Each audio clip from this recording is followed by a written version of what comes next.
Hello friends, நம்ம இன்றைக்கி இந்த வீடியோவில் பிரெட் ஆம்லெட் எப்படி செய்கிறதுன்னு பார்க்க போகிறோம். பிரெட் ஆம்லெட் செய்கிறதுக்காக நான் இன்றைக்கி நாட்டுக்கோழி முட்டை எடுத்துருக்கிறேன். நாட்டுக்கோழி முட்டை வந்துட்டு ஒரு 7லேருந்து 8 முட்டை வரைக்கும் எடுத்துருக்கிறேன்.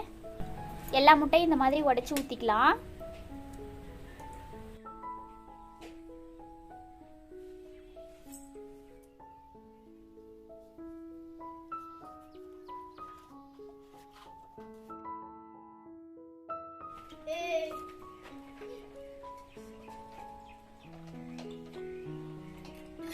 எல்லா முட்டையும் உடச்சி ஊற்றியாச்சு. முட்டை கூட பொடி பொடியாக நறுக்கின பெரிய வெங்காயம் கொஞ்சம் சேர்த்துக்கலாம்.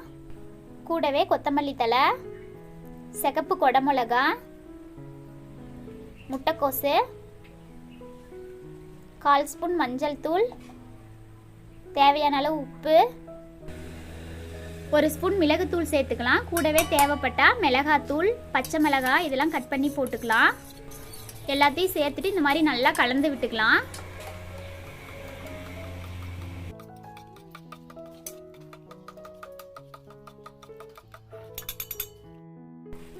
இந்த மாதிரி முட்டையை நல்லா அடித்து வச்சுக்கோங்க.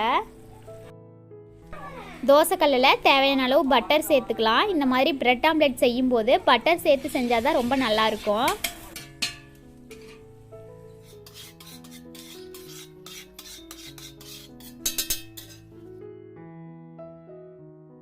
கலக்கி வச்ச முட்டையோட இந்த மாதிரி பிரெட் துண்டை ஒரு டைம் மட்டும் நினச்சி எடுத்து தோசைக்கல் மேலே போட்டுக்கலாம். அதிக நேரம் போட்டு நினச்சி நல்லா ஊற வச்சிட்டு இருக்க வேண்டாம். அந்த மாதிரி பண்ணும்போது பிரெட் எல்லாம் பிஞ்சிரும்.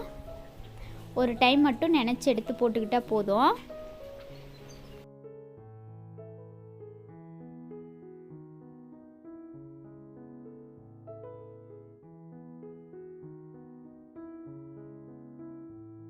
கலக்கி வச்ச முட்டையில் ஒவ்வொரு ஸ்பூனாக எடுத்து இந்த மாதிரி பிரெட்டு மேலே தடவிக்கலாம். எல்லா பிரெட்லேயும்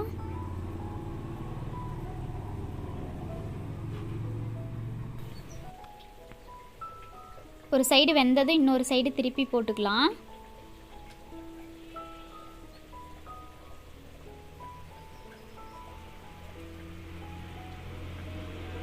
மிச்சம் இருக்கிற முட்டையை ஒவ்வொரு ஸ்பூனாக எடுத்து இந்த பக்கமும் பரப்பி விட்டுக்கோங்க.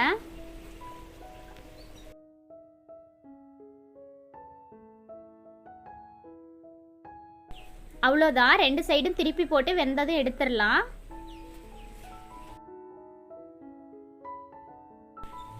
கொஞ்சம் மல்லி இலை தூவி திருப்பி போட்டு எடுத்துடலாம்.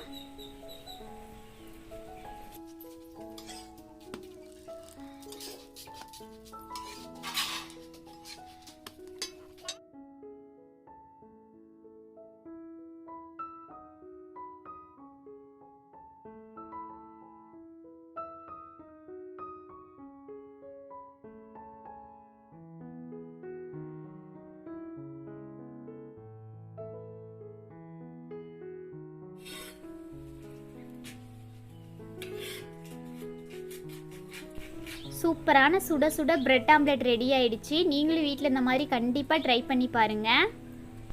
இந்த வீடியோ பிடிச்சிருந்ததுன்னா சப்ஸ்கிரைப் பண்ணிக்கோங்க. Thank you friends.